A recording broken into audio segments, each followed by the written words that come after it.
Hello! Magandang gabi sa inyo lahat. Ako po si June and welcome po sa panibagong episode ng ating vlog. Napanood nyo ba yung napakagandang debate sa Senado? At ang nangibabaw dito ay si Senator Alan Peter Cayetano. Sobrang bilib ako kay ang talino. At kung magsalita siya, malinaw, maiintindihan mo, hindi lang siguro ng mga matatalino, mga may alam sa batas, pati yung mga less fortunate na hindi nakapag-aral, maiintindihan siya eh. At si Senator Marcoleta naman nag-manifest at sinagot naman ito ni Senator Tito Soto, now Senate President. Nagmukhang kengkoy. Nagmukhang kengkoy si Mr. Escalera. Anak na. Ha? At si Kiko Pangilinan, wala kwentang makipagdebate talaga. Wala, hindi pampatol. Ang galing talaga ni Senator Cayetano. At yung kanyang pangakong 10K, o sige, absuelto ka na. Anyway, kasi yung 10K na pangako niya, kailangan maisabatas muna yun. Hindi papasa po yun sa Kongreso. Tututulan ni Martin yun dahil ang dami niyang ayuda eh. Okay, shoutout po kay Rosario Zamora and Richel Sapong. Hello! Salamat po sa inyong pagsuporta. At kay Herminia, happy birthday. Birthday mo ba, Herminia? Hindi siguro. Hello po and God bless po sa inyo. Salamat sa support.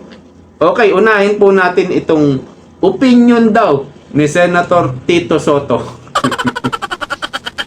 Yung ni-raise manifest ni Senator Marcoleta. Kasi may sinasabi si Soto, edited, tapos yung mga diskaya, not qualified yan sa sa Witness Protection Program. Kinwestiyon yan ni Senator Rodante Marcoleta. Dahil nga nandoon sa taas si Tito Soto, bumaba siya para sumagot. Ganon kasi yun eh. Ngayon, nung bumaba siya, kaya siya bumaba para patas. Ganon po yung nangyari kay Enrile saka kay Trillanes eh. Mas magandang wala ka dun sa taas para patas yung sagutan nyo. No? Kinwestiyon ni Senator Marcoleta, sino po ba tinutukoy nyo na nag-edit? Kasi mukhang edited. Yun ang sabi. Hindi ko alam yung eksaktong word, no? Pero parang inedit, mukhang inedit yung sworn statement ng mga diskaya. At hindi raw qualified para sa Witness Protection Program. Kinwestiyon niya, no? So, bumaba si Soto, sumagot. Doon sa mga interview niya, sa media, no? Kasi ilang beses na nai-interview yan eh, si Soto eh. Ang sinasabi niya, opinion niya yon. Opinion. Kasi mukhang inedit. Tapos yung hindi siya qualified. Ano po bang pinagbasihan nyo na para masabi nyo hindi qualified? Naalala ko si Coco Pimentel. Tinanong yung tungkol sa impeachment ni BP Sara. Tinanong ni Coco Pimentel si Senate President Cheese. Siya pa yung Senate President, di ba? Tinanong niya, what is the basis? Basta may tinatanong siya, what is the basis? Pag tinanong sa'yo yan, ikaw ay Senate President, what is the basis? Anong basihan ninyo tungkol dito sa hindi qualified ang mga diskaya sa Witness Protection Program? At anong pinagbasihan nyo? Paano nyo nasabing inedit? O mukhang inedit, no? Yun ang tanong eh, what is the basis? Nung tinanong ni Senator Coco Pimentel si Chis Escudero tungkol sa impeachment ito, what is the basis? Hindi ko na naalala yung tanong, pero yung sagot ni Chis Escudero, ang ginawa ni Chis, kumuha siya ng libro, no, nagbasa siya, Republic Act, article ganun section. Kapag tinanong sa'yo ng isang abogado, what is the basis? Kukuha ka ng batas, ng linya ng batas. Ang sagot ni Tito Soto, opinion ko yun eh. Okay, nasa interview lang siya eh, ng media eh. Nasa interview lang. Pero pagdating na sa hearing, at sa korte, kahit sa ang hearing, ang opinion hindi tinatanggap. Alright? Naalala ko naman si Vico Soto, nag-testify doon sa Kongreso, sa Kamara. At sinasabi niya, sinungaling itong mga diskaya. On record yan, ha? On record sa hearing ng Kamara. Hindi totoo itong mga sinasabi. Hindi rin po tatanggapin yun sa korte. Kung sakaling i-demanda nila yung mga diskaya, doon na didinggin yun, ano? At yung kung ano man yung on record sa hearing ng Kamara, ipapadala po yan eh. Yung journal nun, ipapadala. No basis din po yun, ano rin po yun. Wala rin kwenta yun. Yung opinion. Opinion lang yun, hindi tatanggapin ng korte yun. No? Si Soto, sinasabi niya, that's my opinion. Ano? Tapos sabi niya, wala naman akong pinangalanan. Dito mayo si Alan Peter Cayetano, natapos na si Soto. Ang sabi ni Alan Peter Cayetano, mabait pa si Alan eh. Sabi, wala namang ibang tumanggap ng sworn statement ng mga diskaya kundi si Marcoleta. So sino iisipin ng taong bayan na nag-edit? No? Di si Marcoleta. Tinatanong kasi ni Marcoleta, sino 'yun? Sino po yung tinutukoy nyo na nag-edit? Hindi masagot eh. Kasi nga hindi siya nagpapangalan. Isa lang naman ang tumanggap ng sworn statement, si Marcoleta. At sinasabi niya na not qualified ang mga diskaya sa Witness Protection Program. At ang sabi niya pa, mag-ano na lang siya, mag-hire na lang siya ng security, marami naman siyang pera. Ano yun? Mag-hire siya ng mga security na yung paltik ang paltik yung baril o kaya disabog. Ganun lang naman ng mga baril ng ng security guard. Ibig sabihin, kung pwede siyang mag-hire ng mga security talaga, bawal na po yun eh. Sabi niya, mag-hire siya ng marami. Marami naman siyang pera. Bawal na po yun, parang meron ka na ng private army. Hindi na po pwede yun. Ang kailangan po na ganyan na magagwardya, magpoproteksyon sa Witness Protection Program ay yung nakapag-training, hindi yung ang tinutukoy ni Tito Soto, security guard. Kung ikaw mag-hire, marami ka namang pera, ang i-hire mo yung mga nakapag-training kung paano mag-protection, magbantay ng isang VIP or yung mga may death threat, yung mga well-trained. Kagaya ng mga special armed forces or yung mga level ng PSG, yung mga nagbabantay kay Vice President Sara Duterte. Yung mga nakapag-train, nakapag-aral talaga, may mga kaalaman tungkol sa pagbabantay ng mga VIP o mga may nasa death threat. Death threat. O tama, yung may death threat. Kaya nagmukhang nagmukhang kengkoy itong si Soto. Tungkol naman doon sa sa custody, meron pa siyang binanggit Ang custody kasi ni Bryce, ang magdidesisyon niyan ay yung committee ng Blue Ribbon Committee. Meron siyang ni-raise si Soto. Blue Ribbon Committee or the concurrence of Senate President. Nung tumayo na si Alan Peter Cayetano, binasa uli yung binasa ni Alam mo lang dadaya ito si Soto eh. Ang nakalagay doon, the Committee on Blue Ribbon Committee with meron siyang binasa the concurrence of Senate President or basta ganon. Basta mali yung binasa ni hindi ko na na-recall. Basta mali yung binasa. Pahiya si Soto. Hindi na nakasagot, So, punta tayo dun sa sinasabi ni Alan Peter Cayetano na mastermind. Kailangan mapalutang natin, malaman ng taong bayan kung sino ba ang mastermind dahil mayroon talagang mastermind nito. Itong malawak garapalang pagnanakaw, korupsyon sa gobyerno. Sinasabi kasi ni Soto, maybe ang mga Diskaya is the most guilty. Most guilty. Kaya hindi siya pwede sa witness protection program. Teka muna. Pwede niya sabihin one of the most guilty. Pero may mas mataas pa sa kanila, yung mastermind. May mas mataas pa. So dito natin naiisip na talagang pinagtatakpan, nakipagsabwatan na itong si Tuta Soto sa mastermind. Ngayon, paano magiging most guilty ang mga Diskaya? Hindi naman sila taga-gobyerno. Ang nakawan po ay nasa gobyerno Paano ka magiging most guilty?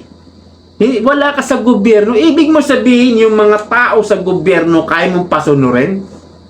Kayang pasunurin ng kontraktor? Hindi na mga Diskaya. Ibig mo sabihin sila ang most guilty. Kaya nila pasunurin yung speaker, yung mga congressman, yung mga senator, yung DPWH. Ano sila? Panginoon, kung sila ang most guilty? Nakakatawa, di ba? Dahil nga pinagtatakpan nila yung mastermind. Di ba? Ito naman yung debate ni Kiko. Ang sinasabi ni Kiko, yung mga Diskaya, parang hindi siya naniniwala. Hindi siya nagsasabi ng totoo. Dahil ang sinasabi niya lang from 2022 to 2025, yung mga naganap na korupsyon. Paano na daw yung simula 2016 hanggang 2022? Yung panahon ni Duterte, kita mo, Delawan no? Delawan titayo naman si Alan Peter Cayetano. Sabi, kung babalikan natin yung 2016 hanggang 2022, di balikan na rin natin yung 2010 hanggang 2016. Nagkwento ngayon siya. Mayroong mga korupsyon dyan sa Taguig nga merong ganito, ganyan ganyan korupsyon yun Ibig ko sabihin, panahon ni Noynoy yun Panahon yun nila Kiko Pangilinan Kiko, anong masasabi mo dyan? Kung gusto mo imbestigahan yung 2016 hanggang 2022, sabi ni Cayetano, imbestigahan din yung 2010 hanggang 2016. Kaya lang doon po sa ICI, at sa ano ba yung Executive Order number 94, ang nakalagay doon 10 years ago 2025 hanggang 2015, pasok pa rin yung kay administrasyon ni Noynoy. Pero dapat from 2010 hanggang 2016 iimbestigahan din natin. Di ba? Ang pinag-uusapan kasi ngayon dito, Kiko, itong 2022 hanggang 2025, garapal at malawak ang korupsyon.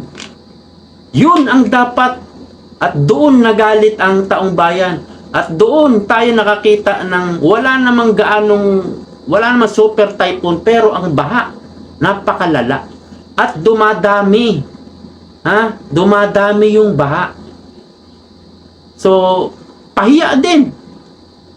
Alam nyo, 2010, 2016, Noynoy Aquino, mga senador, mga dilawan.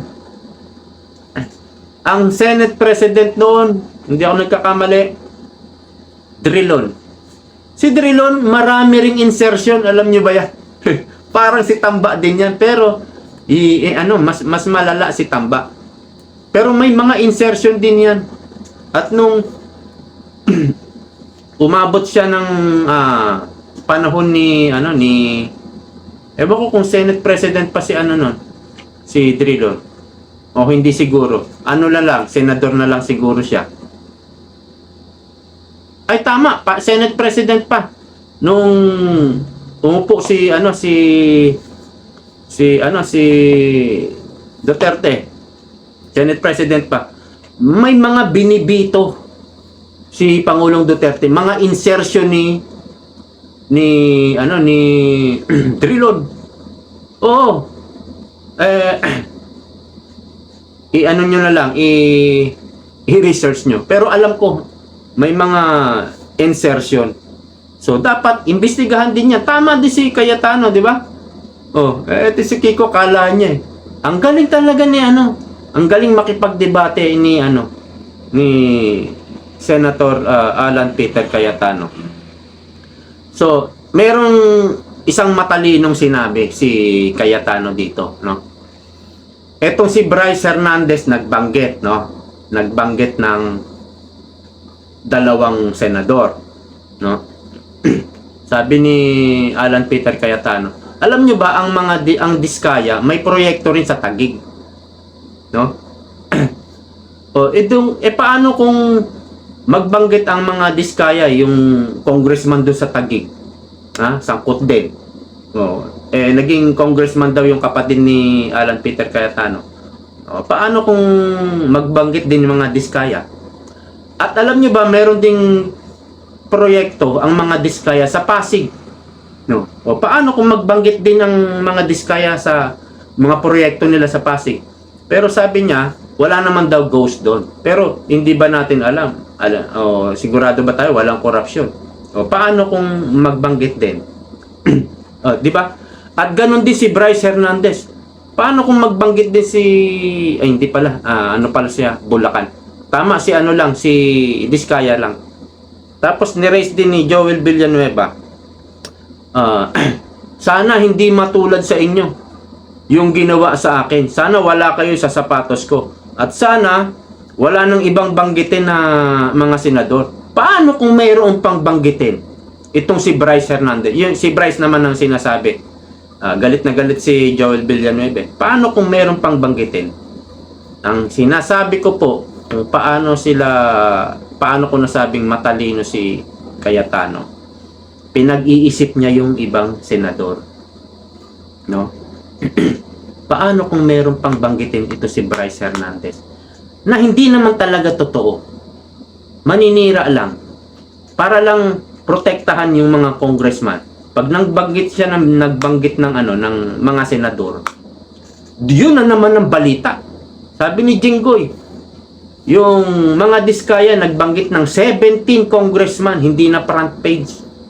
Pero sila, si Bryce, nung nagbanggit ng dalawang senador, front page. Yan, malaking papel dito ng media. Talagang dinadaya talaga nila yung pagbabalita. So, ang sinasabi ko, parang pinag-iisip nila yung ibang kasamahan nilang senador. Paano kung magbanggit uli si Bryce ng senador? Tapos ang Senate President si Tito Soto na kinakampihan si Bryce Hernandez. Pinoproteksyonan. Dahil yan na napagkasunduan nila ni Tito Soto at ni Martin Romualdez. Yung sabing tumawag si Martin Romualdez sa kanya na pinapakiusapan na wag ibalik si Bryce Hernandez dito na sa PNP.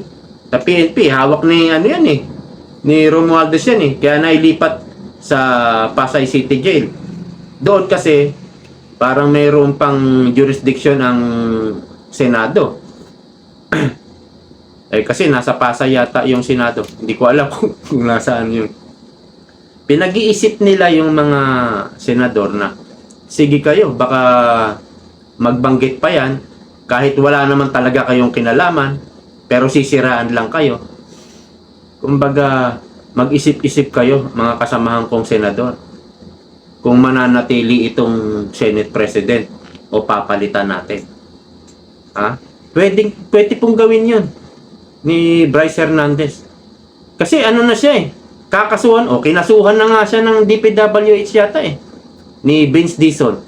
Kasi katakot-takot tambak ang ikakaso dyan kay Bryce Hernandez. Kaya kung mayroong utos sa kanya ang mga congressman, ito gawin mo.